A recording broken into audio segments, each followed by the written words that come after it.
Hi, this is Mike with Easy Archery Lessons. Most bows that are sold in America are compound bows. Those are the ones that have the wheels at the top and the bottom. And frankly, a compound bow is going to shoot an arrow faster, and with less practice, you're going to be more accurate.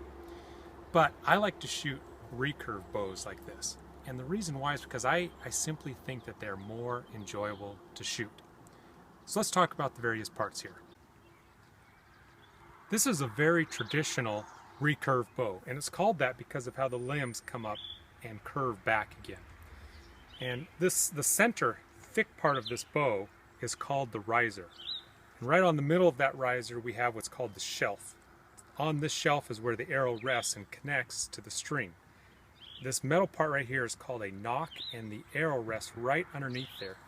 Because when you pull back, the arrow wants to slide up a little bit because your fingers are pushing it up.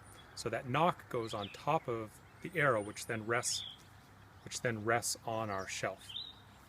And then of course you have the limbs here, and these are just string silencers. They're not required, but they're kind of a nice thing to have. And then you've got the tips on both ends. Just the basic parts of a recurve bow. I also have a diagram of this on the website. You're welcome to check that out. There's lots more parts and accessories that you can buy, but remember, we're keeping it simple and keeping it fun. And the arrow is even more simple. You just have your shaft here, and you've got your tip. You've got different types of tips that you can have. These ones just happen to screw in and out.